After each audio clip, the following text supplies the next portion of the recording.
دی گئی، ایک رمضان المبارکہ کے روزے مکمل ہونے کے بعد اور دوسرے ذی الحجہ کی 10ویں کو عشرہ ذی الحجہ جس کو ہم عید الاضحیٰ کہتے ہیں اور اردو میں بقرعید عید قربان کے نام سے جانتے ہیں۔ یہ 2 عیدیں اللہ تبارک و تعالیٰ کی طرف سے مسلمانوں کو دی گئی ہیں۔ ان عیدوں کے دنوں میں روزہ رکھنا بھی جائز، خوشیوں کے دن، اور یہ جو ایام چل رہے ہیں پہلی ذی الحجہ سے لے کر 10ویں ذی الحجہ تک، اس کا ذکر تو اللہ تعالیٰ نے قرآن میں یوں فرمایا والفجر ولیال عشر، فجر کی قسم اور 10 راتوں کی قسم۔ اور وہ 10 راتیں کون سی ہیں؟ پہلی ذی الحجہ سے لے کر 10ویں ذی الحجہ تک کی رات، یہ 10 راتیں اتنی عظمت والی ہیں کہ اللہ خود ان کی قسم فرما رہا، اللہ ان کی قسم یاد فرما رہا۔ اور ان ایام میں جو اعمال کیے جاتے ہیں اللہ کی بارگاہ میں مقبول ہوتے ہیں۔ یہ حرمت والے مہینوں میں سے ایک مہینہ ہے۔ زمانے جاہلیت میں بھی ان مہینوں میں جنگ و جدال نہیں کیا جاتا تھا،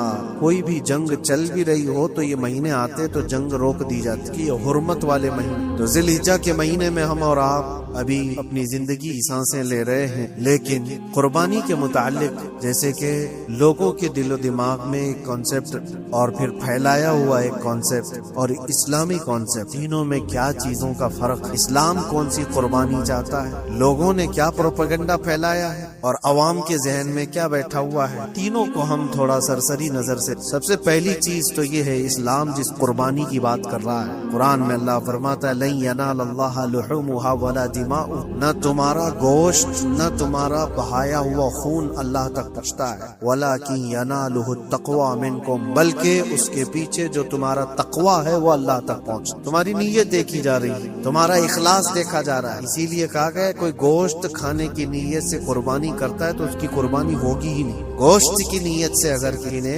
قربانی کیا اس کی قربانی ہی نہیں، یا پھر اگر ذبح کرنے کے بعد بیچنے کی نیت کیا گوشت میں سے کچھ حصہ، وہ تجارت کی نیت کیا ہوا ہے تب بھی اس کی قربانی نہیں۔ قربانی صرف وہ ہے جو خالص اللہ کی رضا کی، جو اللہ تعالیٰ نے حکم فرمایا مجھے اور اللہ کریم کے حکم پر عمل پیرا ہوتے ہوئے میں قربانی کر رہا ہوں، اس نیت کے ساتھ جس نے قربانی کیا اس کی قربانی قبول ہے۔ یہ اسلام چاہتا ہے آپ کی۔ اور لوگوں کے دل و دماغ میں جو اکثر بیٹھا ہوا ہے وہ یہ ہے کہ موسم آ رہا ہے سب کر رہے ہیں تو ہم کو بھی کرنا چاہیے، اور کچھ لوگ فیشن کے طور پر، کچھ لوگ بچوں کی ضد پر قربانی کر گئے۔ یہ لوگوں کے ذہن و دماغ میں بیٹھا ہوا ہے۔ نہیں میرے عزیزو، جو مالک نصاب ہے اس پر قربانی واجب ہے، یہاں تک کہ اللہ کے نبی صلی اللہ علیہ وسلم نے ارشاد فرمایا استطاعت ہونے کے بعد، مالک نصاب ہونے کے بعد جس نے قربانی نہیں کیا، حضور فرماتے وہ ہماری عیدگاہ کے قریب بھی نہ ہے۔ حضور اکرم صلی اللہ علیہ وسلم فرماتے وہ ہماری عیدگاہ کے قریب نہ ہے۔ اس کے لیے دنیا میں یہ وعید ہے تو آخرت میں اس کا عذاب اور ہے۔ تیسری چیز جو پروپیگنڈا کیا پھیلا ہوا ہے قربانی کو لے،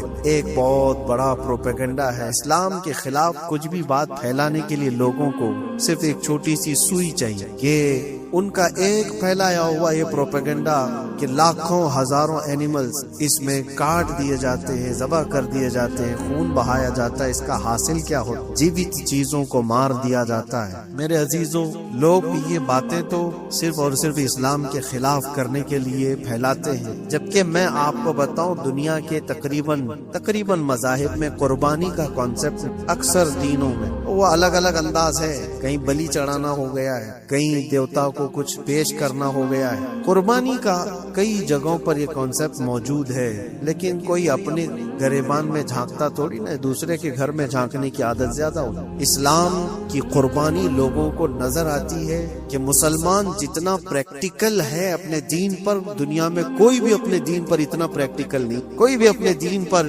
اس طرح پابندی سے عمل کرنے والا ملتا نہیں۔ جلن اسی بات کی تو ہے کہ کوئی پوسٹر نہیں لگاتے، کوئی اعلان نہیں کرتے اور جمعہ میں پوری صفحے ان کی بھری نظر آتی۔ کون تمہیں پرچار کر کے جمعہ میں بلاتا ہے؟ وہ خالق کائنات کی طرف سے تمہارا جو لگاؤ ہے وہ جو تمہیں کھینچ کر گھروں سے مسجدوں میں لاتا۔ فتنوں کا دور ہے، اس کے باوجود جمعہ میں کوئی بھی مسجد ایسی نہیں ہوگی جو خالی پڑی ہوئی۔ مسلمان آج کے دور میں بھی اپنے دین پر عمل پیرا ہے، اور یہ تکلیف کا سبب بن جاتا ہے دوسروں کے لیے۔ اسی طرح قربانی کے ایام آتے ہیں تو کچھ ماڈرن خیالات والوں کو لا کر کے ہمارے درمیان پیش کیا جاتا ہے، وہ ایسی میٹھی میٹھی باتوں کے ذریعے سے تمہیں لبھانے کی کوشش کریں۔ اتنے پیسے خرچہ کرنے کے 40,000 کا 50,000 کا بکرا لینے سے بہتر ہے کسی غریب کو مدد کر دیا جائے، کسی کا گھر بنا دیا جائے، کسی کا راشن پہنچا دیا جائے۔ میاں اور سال بھر ہم کرتے ہیں الحمدللہ، قربانی کے دنوں میں ہی کیوں؟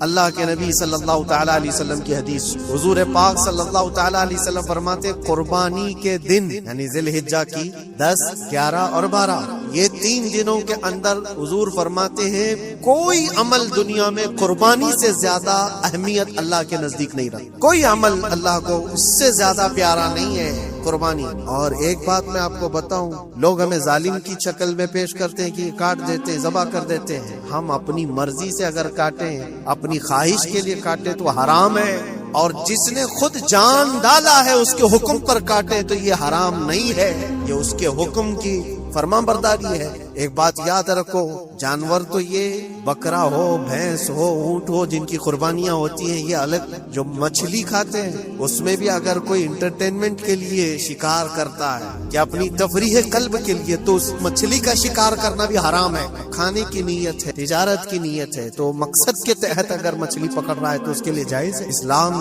یوں ہی کسی چیز کی جان لینا اور خون بہانے کا حکم نہیں دیتا، اللہ تبارک و تعالیٰ کا حکم ہے، اور اس نے کائنات کو جس انداز سے بنایا ہے، ان جانوروں کو اللہ تعالیٰ نے ہمارے کھانے کے لیے بنایا ہے جس کی وجہ سے یہ قربان کیے جاتے ہیں۔ اور اگر میں کہتا ہوں سارے جانوروں کی قربانی بند کر کے دیکھ لو، پھر جانور ہی رہیں گے، تمہارا رہنا مشکل ہو جائے۔ اسلام کی یہ قربانیاں تو سال میں ایک مرتبہ ہوتی ہے نا، جو ایک دن کی جاتی ہیں، 10ویں ذی الحجہ سے 12ویں کو۔ اگر نوجوانوں میں ایک دعوت دیتا ہوں، جاؤ آج تو AI کا زمانہ ہے، کچھ بھی پوچھو تو لا کر کے تمہارے سامنے رکھ دے گا سارا ڈیٹا۔ ذرا یہ بھی ڈیٹا نکال کر کے دیکھ لو کہ سال بھر میں KFC میں کتنی چکن ذبح ہوتی پوری دنیا بھر پر ڈے۔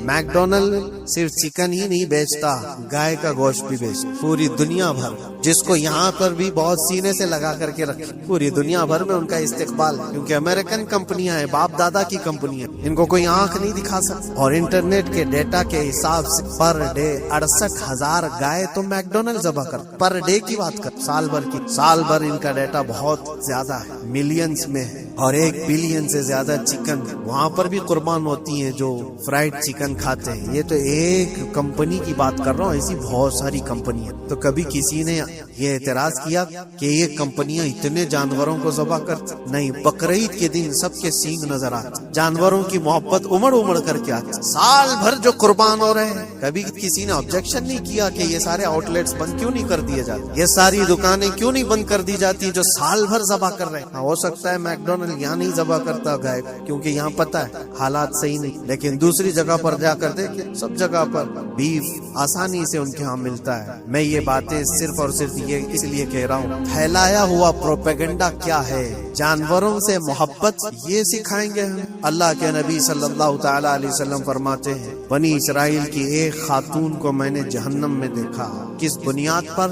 فرماتے ہیں وہ عبادت گزار تھی، زاہدہ تھی، پرہیزگار تھی، لیکن ایک بلی پالی اور اس نے کبھی عبادت کرنی ہوتی تو 2-2 دن 3-3 دن تک اپنے کمرے میں گوشہ نشین ہو جاتی اکیلی، اور اس نے اپنی بلی کو ایک جگہ پر گلے سے رسی لگا کر باندھ دی، اور 3 دن تک وہ اپنی عبادت میں رہی، مصروف رہی، اور 3 دن کے بعد اسے خیال آیا تو جا کر دیکھی بلی مر چکی۔ حدیث پاک میں صحیح حدیث ہے، اللہ کے نبی صلی اللہ علیہ وسلم فرماتے ہیں صرف اس بنیاد پر اللہ تبارک و تعالیٰ وہ عبادت کرنے والی عورت کو جہنم میں بھیج، جو میری مخلوق پر رحم نہیں کرتا وہ رحم کے قابل۔ یہ سکھائیں گے ہمیں جانوروں پر رحم کرنا؟ ہم جس جانور کو ذبح کرتے ہیں وہ اللہ کے حکم سے کرتے ہیں، اس کے علاوہ کسی بھی جانور کو ظلم کرنا، اللہ کے نبی صلی اللہ تعالی علیہ وسلم کی حدیث یہ ہے کہ جانور پر ظلم کرنا ذمی پر ظلم کرنے سے بڑا ہے۔ اور ذمی کیا ہے؟ ذمی وہ جو مسلمانوں کے ملک میں امن کے ساتھ رہنے کے لیے ریکویسٹ کیا ہوا ہو اور اسلامی حکومت اسے امن دی. اور اللہ کے نبی صلی اللہ علیہ وسلم فرماتے ہیں مسلمان پر ظلم کرنے سے زیادہ بڑا ظلم ذمہ پر ظلم کرنا اور اس سے بڑا ظلم جانور پر ظلم کرنا ہے. یہ میرے آقا کے فرمان ہے. نبی اکرم صلی اللہ علیہ وسلم نے فرمایا اور رحمت للعالمین ہے. اور ایک بڑی بات میں آپ کو بتاؤں,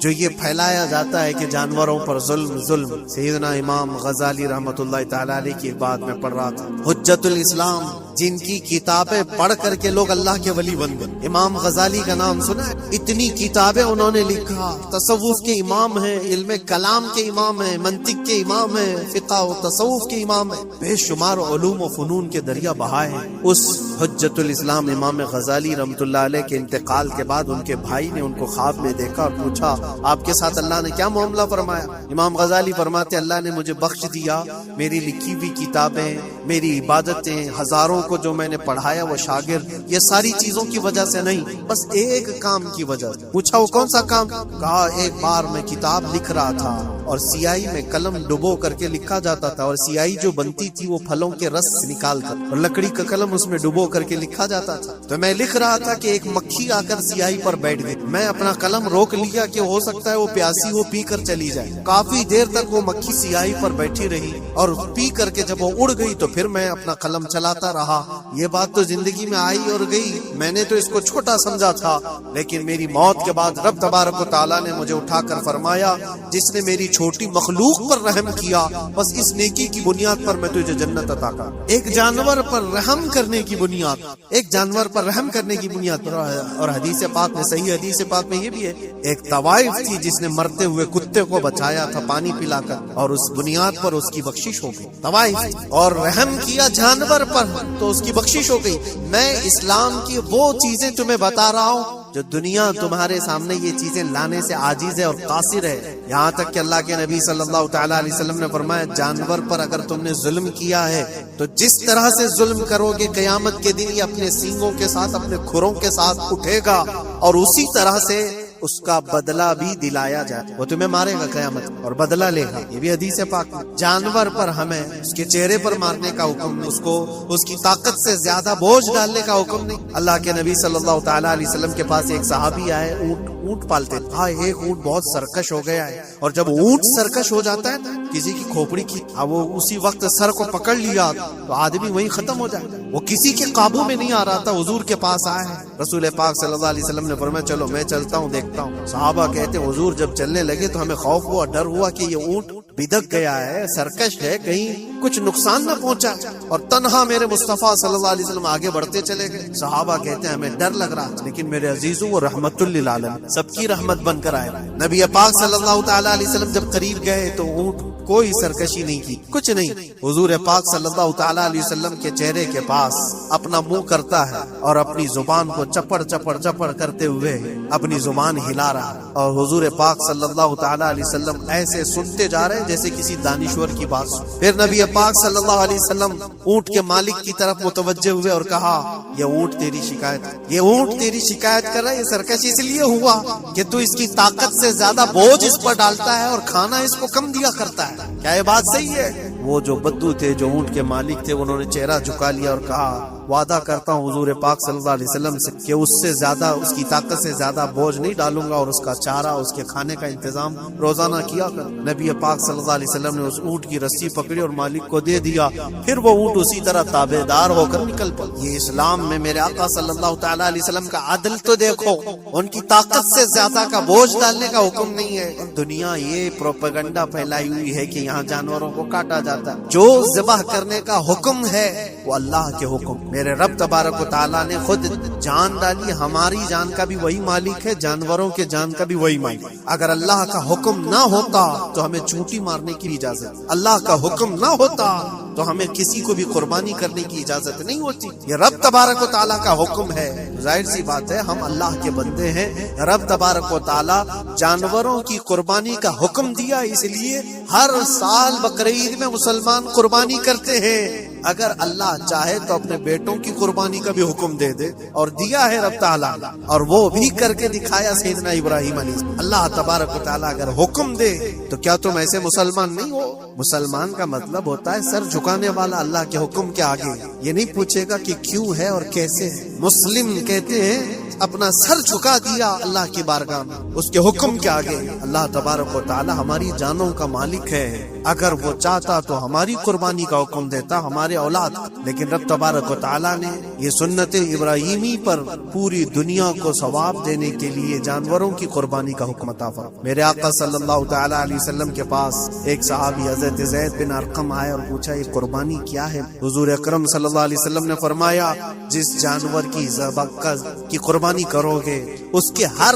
بال کے بدلے تمہیں اللہ ایک نیکی عطا فرمائے، جتنے اس کے جسم میں بال ہوں گے ہر بال کے بدلے اللہ تمہیں ایک نیکی عطا فرمائے گا۔ اور حضور اکرم صلی اللہ تعالی علیہ وسلم نے یہ بھی ارشاد فرمایا کہ تم جانور کا انتخاب اچھا کرو، اس لیے کہ کل بروز قیامت پل صراط پر یہ تمہاری سواری بن کر جس پر بیٹھ کر تم جنت میں جا رہے ہو۔ اور لوگ یہ بھی پوچھتے ہیں ہم نے ایک بار قربانی کی تو وہاں سواری کون سی والی ہے؟ یہ بھی ملتا ہے روایت، تم نے اپنی زندگی میں جو سب سے پہلے قربانی کی اس پر سوار ہو گئے، لیکن ہر سال کی قربانی والے جانور بھی سواری بن کر تمہارے ارد گرد آئیں گے، وہ سب ہوں گے، تم انتخاب کرو جس پر سوار ہونا۔ اسی لیے قربانی میں عیب والے جانور کی قربانی، لنگڑا ہو، لولا ہو، کان کٹا ہوا ہو، کیوں جائز نہیں ہے؟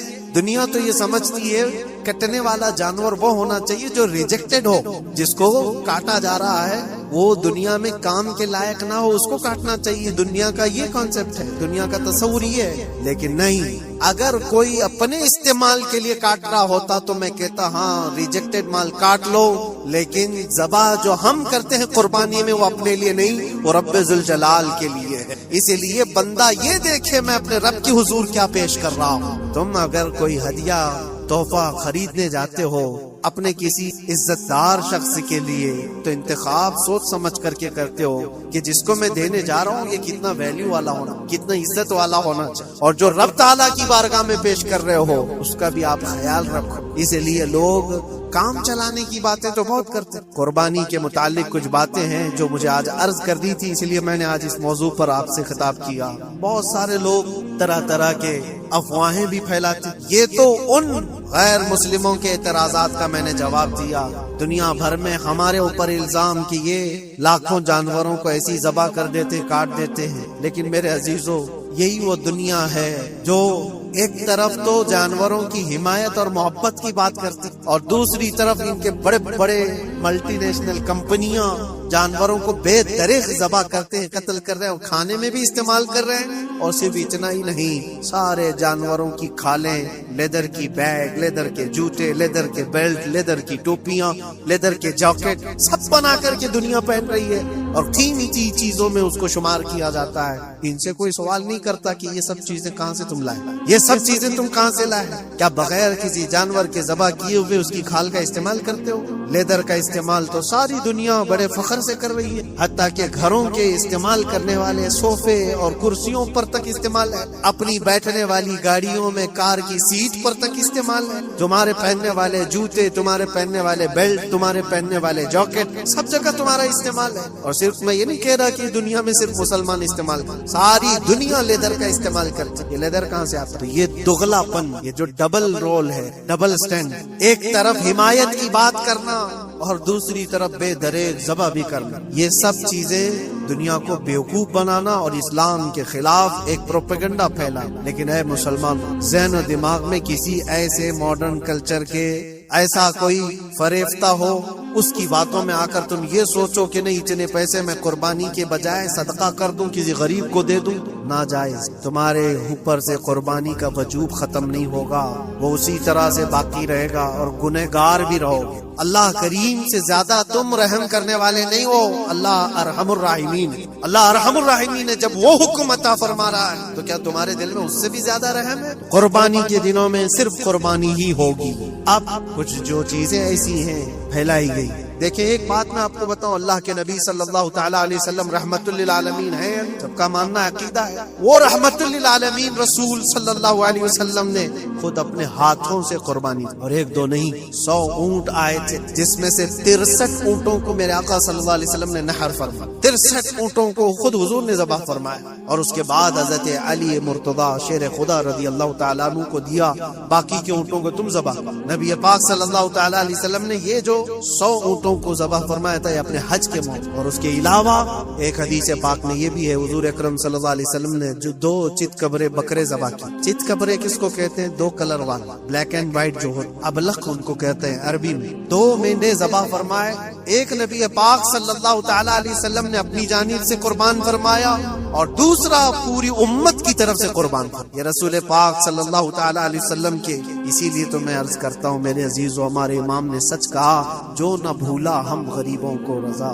یاد اس کی اپنی عادت کیجیے۔ قربانی سال میں ایک مرتبہ ہو رہی ہے، رسول پاک صلی اللہ تعالیٰ علیہ وسلم قربان کر دیتے اپنے نام سے، وہ تو کیا ہی، لیکن قیامت تک آنے والی اپنی امت کی طرف سے بھی خود اپنے ہاتھ سے قربانی۔ آج امت یہ پوچھتی ہے قربانی، 1400 سال پہلے تمہارے رسول نے تمہاری جانب سے قربانی کی، اور اللہ نے جس کو استطاعت دی، جس کو طاقت دی، میں یہ چاہتا ہوں کہ تمہارے اوپر جو قربانی واجب ہے اپنی قربانی کرو، ساتھ میں ایک اور قربانی میرے مصطفیٰ کی طرف، حضور اکرم صلی اللہ علیہ وسلم کی طرف، جبکہ ان کے احسان کا بدلہ پوری امت نہیں ادا کر، لیکن ہم ہدیہ تشکر کے طور پر اپنی طرف سے پیش کر سکتے ہیں۔ اور کچھ لوگوں نے یہ سمجھ رکھا ہے ایک بکرا لے کر کے آتے ہیں پورے گھر والوں کی طرف سے قربانی، ایک بکرا پورے گھر والوں کی طرف سے قربانی۔ میرے عزیزو، بکرا ایک آدمی کی طرف سے ہی قربان ہوگا جو مالک نصاب ہے۔ گھر میں اگر 4 لوگ مالک نصاب ہے تو 4 پر قربانی ہے، شوہر پر بھی، بیوی پر بھی، بیٹے پر بھی، جو مالک نصاب ہے۔ مالک نصاب کا مطلب کیا ہے آپ جانتے ہیں؟ جس کے پاس 52.5 تولہ چاندی یا 7.5 تولہ سونا یا اس کے برابر کی قیمت، دونوں میں سے کسی ایک کے برابر کی قیمت ہو۔ اس زمانے میں آپ کیلکولیٹ کر لو 52.5 تولہ چاندی کی قیمت کیا ہو سکتی ہے، اتنی اگر تمہارے پاس رقم ہے، اتنی مالیت ہے تمہارے پاس، تو تم مالک نصاب ہو اور تمہارے اوپر قربانی واجب، قربانی تمہارے اوپر واجب ہے۔ اور قربانی واجب ہونے کے لیے سال بھر پیسے ہونا ضروری نہیں، قربانی کے دنوں میں اگر وہ مالک نصاب ہوا تب بھی اس پر واجب۔ زکوٰۃ کا حکم الگ ہے، قربانی کا حکم الگ ہے، اور پورے گھر کی طرف سے ایک بکرا قربان کیا تو کسی کا بھی نہیں ہوا۔ اگر 4 لوگ گھر میں رہتے تھے اور چاروں کی طرف سے ایک بکرا ذبح کیا اور چاروں کا نام لیا گیا ہے تو کسی کے نام سے قربانی نہیں، کیونکہ پرٹیکولر ایک ہی کی طرف سے قربانی۔ ہاں بڑے جانور میں 7، وہ اونٹ ہوا یا بیل بھینس، یہ جو بڑے جانور ہیں ان جانوروں میں 7 حصے ہو سکتے ہیں اور ان میں شریک ہونا جائز ہے، لیکن 7 لوگ جو شریک ہو رہے ہیں ان کے لیے بھی شرط ہے کوئی ایک بندہ بھی اس میں غلط عقیدے والا بھی نہ ہو اور گوشت کی نیت سے شریک نہ ہوا ہو، بلکہ سب قربانی کی نیت سے آئے ہوں تو سب کی قربانی ہو، یہ خیال بھی رہے ضروری ہے۔ اب حالات ایسے آ گئے کہ سب کے لیے ایک بکرا لینا اگر طاقت کے بھر نہیں ہے، استطاعت نہیں، تو وہ بڑے جانور میں حصہ لے سکتے جہاں پر یہ قربانیاں ہو رہی ہیں، شریک ہو سکتے۔ کچھ لوگوں نے یہ پروپیگنڈا بھی پھیلایا ہے ہمارے درمیان میں سے کہ بڑے کی قربانیاں جو ہوتی ہیں اجتماعی قربانیاں یہ جائز نہیں ہے، آدمی کو اپنی قربانی کے وقت سامنے ہونا ضروری ہے، ایسی باتیں پھیلائی گئی ہیں۔ میں آپ کو حدیث پاک سے اللہ کے نبی صلی اللہ تعالیٰ علیہ وسلم نے ارشاد فرمایا، حضرت فاطمہ کہا فاطمہ اپنی قربانی کے وقت سامنے رہو، قربانی کے خون کا قطرہ زمین پر گرنے سے پہلے اللہ تعالیٰ تمہارے پچھلے سارے گناہ معاف فرمائے، حدیث پاک ہے۔ لیکن ساتھ میں دوسری حدیث یہ بھی ہے، نبی پاک صلی اللہ تعالیٰ علیہ وسلم نے اپنی قربانی کا وکیل حضرت علی کو کہ اپنی نیابت دے دی کہ میری طرف سے تم قربانی کرو۔ اس طرح سے جو مسلمان استطاعت نہیں رکھتا خود کرنے کی، وہ اپنی جانب سے کسی دوسرے کو وکیل بنا سکتا ہے، شرعاً جائز ہے، کسی کو بھی وکالت دی جا سکتی، نیابت دی جا سکتی ہے، میری طرف سے تم قربانی کرو۔ جیسے کہ گھر میں کوئی عورت مالک نصاب ہے، اگر یہ حکم ہوتا کہ عورت خود جا کر کے کرے تو کیسے کرتی؟ عورت کسی کو وکیل بنا سکتی، اپنے شوہر کو کہہ دی یا کسی کو دے دیا کہ میری جانب سے تم قربانی کرو، یہ جائز ہے بالکل۔ جن لوگوں نے یہ پروپیگنڈا پھیلایا ہے ہمارے درمیان میں کہ قربانیاں نہیں ہوتی، وہ جاہل لوگ ہیں، پڑھے لکھے لوگ نہیں، شرعی مسائل کو جانے بغیر اس طرح کی باتیں عوام الناس میں، عوام المسلمین میں پھیلانا یہ گناہ ہے۔ ہاں اس بات کو یاد رکھیں، جو وکیل ہے قربانی کا اس کے اوپر ذمہ داری ہے کہ جتنے لوگوں کی قربانی کر رہا ہے جانور شریعت کے مطابق کا لے، عیب دار جانور کی قربانی نہ کر، لاغر ہو، کمزور ہو، سینگ ٹوٹا ہوا ہو، کان کٹا ہوا ہو، پیر کٹا ہوا ہو، دم کٹی ہوئی ہو، یا اتنا کمزور کہ چل نہیں سکتا، کھڑا نہیں ہو سکتا، ایسا عیب دار جانور نہ لے۔ یہ وکیل کی ذمہ داری ہے جو سب کی طرف سے قربانی کر رہا ہے۔ اور دوسری چیز، عیب کس کو کہتے ہیں؟ عیب کس کو؟ کان میں اگر سوراخ ہے تو وہ مکروہ ہے لیکن قربانی ہے اس کی۔ ہاں، سینگ اگر بچپن اس کے پیدائشی نہیں آئے تھے تو جائز ہے اس کی قربانی، آئے تھے اور ٹوٹ گئے کی مقدار بتائی گئی ہے، 1/3 حصہ اگر ٹوٹا ہے تو اس وقت تک جائز، اس سے زیادہ جڑ سے ٹوٹے ہوئے ہیں تو قربانی جائز نہیں۔ کوئی پیر پورا کٹا ہوا ہے، دم پوری کٹی ہوئی، یہ عیب میں آتا ہے، عیب دار جانور کی قربانی جائز نہیں۔ یہ وکیل کرے گا، نہیں کرے گا تو وہ گنہگار ہے، لیکن اس کا مطلب یہ نہیں ہوتا کہ اجتماعی قربانی جائز ہی نہیں، جائز ہی ایسی کیوں پھیلائی جاتی؟ حدیث پاک میں ملتا ہے کہ نیابت اور دوسرے کو وکالت دینا جائز ہے۔ اب کچھ لوگ یہ بھی پھیلاتے ہیں کہ قربانی کے جو حصے لیے جاتے ہیں، گوشت دیا جائے تو اس کی قیمت الگ ہوتی ہے، گوشت نہ لو تو اس کی قیمت الگ ہوتی ہے، یہ سب پھیلی ہوئی۔ اس کا ریزن بھی پتہ کرنا چاہیے، ایسی بغیر علم کے بات کرنے سے۔ 4000 5000 روپے کا ایک حصہ آتا ہے اگر شہر میں کوئی بڑا جانور ذبح کرے، کیونکہ مہنگا ملتا ہے، اور باہر جب جا کر کے کوئی ذبح کر رہا ہے تو وہی ایک حصہ 1500 روپے میں 2000 میں ہو جاتا ہے۔ کچھ لوگوں کو یہ غلط فہمی پھیلائی جاتی ہے کہ یہ لوگ کرتے ہی نہیں ہے اور ایسی پیسے، ایسا نہیں۔ دور دراز کچھ علاقے ایسے ہیں، بنگال ہے، اڑیسہ ہے، اور بھی کئی علاقے بہار ہے، جہاں پر بڑے جانور نہایت ہی سستے دام، بلکہ وہاں پر جانوروں کی قیمت صرف 5000 6000 اور 10000 کے نیچے ہوتی ہے۔ بڑے جانور جو ہم نے دیکھے ہیں، وہاں جا کر کچھ تنظیمیں قربانی کرتی ہیں، اگر وہ صحیح طریقے سے شریعت کے مطابق جانور لے کر کے کر رہے ہیں تو کوئی حرج نہیں، چاہے وہ 200 روپے حصے میں بھی کرتا ہو، کوئی حرج نہیں۔ قیمت میٹر نہیں کرتی، جانور میٹر کرتا ہے، قیمت چاہے جتنی بھی ہو رہی ہو۔ اس چیز کو آج وضاحت کرنا ضروری تھا، اس لیے میں نے آپ کے سامنے بیان کیا۔ غلط فہمیوں میں نہ پھیلے، غلط فہمیاں نہ پھیلائے، خود بھی بچے۔ ہاں، افضل کیا ہے؟ افضل تو یہ ہے کہ اللہ نے تم پر واجب کیا، تم جاؤ اپنے ہاتھ، تم جاؤ، کیونکہ حدیث پاک میں ملتا ہے کہ تم اپنے ہاتھ سے قربانی کرو اگر طاقت رکھتے ہو، اس کے خون کا قطرہ گرنے سے پہلے تمہارے پچھلے سارے گناہ اللہ معاف فرمائے۔ یہ افضل ہے۔ یہ ساری باتیں تھی جو عید قربان سے ریلیٹڈ تھی۔ اللہ کریم ہم سب کو اس کی رضا کے لیے قربانی کرنے کی توفیق عطا فرمائے۔ لیکن ساتھ میں ایک بات یہ بھی یاد رکھیں، جب بندہ قربان کر رہا ہوتا ہے تو اس کے اندر یہ نیت بھی ہو، جیسے سیدنا ابراہیم علیہ الصلوۃ والتسلیم کو اللہ تعالیٰ نے کیا فرمایا تھا؟ 4 پرندے لو، ان کو ذبح کرو، ان کے سر اپنے پاس رکھو، ان کا قیمہ بنا کر 4 پہاڑوں پر رکھاؤ، اور پھر ان پرندوں کا نام لے کر کے بلاؤ، وہ زندہ ہو کر کے آ جائیں گے۔ کیونکہ ابراہیم علیہ السلام نے اللہ سے پوچھا تھا کہ اللہ تم مرنے کے بعد لوگوں کو زندہ کیسے کرتا ہے، میں دیکھنا چاہتا ہوں۔ تو رب تعالیٰ ان کو پریکٹیکل دکھانا چاہ رہا تھا کہ جاؤ ٹھیک ہے، ذبح کرو 4 پرندے اور ان کا قیمہ بنا دو، سر ان کے اپنے پاس رکھ لینا، اور ان کا قیمہ 4 پہاڑوں پر رکھ کر آؤ، اور پھر آ کر ان سروں کے پاس کھڑے ہو کر ان پرندوں کے نام لے کر بلاؤ، وہ آ جائیں گے۔ ابراہیم علیہ السلام نے اسی کیا، 4 پرندے لیے تھے۔ کیا کیا لیے تھے آپ کو میں بتاؤں؟ ایک مرغا تھا، ایک کوا تھا، ایک کبوتر تھا اور ایک مور تھا۔ پرندوں کے نام یاد رکھ لیں، کوا ہے، مرغا ہے، کبوتر ہے اور مور ہے۔ چاروں کو ذبح کیا، ان کے سر اپنے پاس رکھے اور جسم کے سب قیمہ بنا دیا، اور 4 جگہ پر مکس کر کے ان کو رکھا ہے۔ پھر آ کر یہاں کھڑے ہوئے اور پکارا ان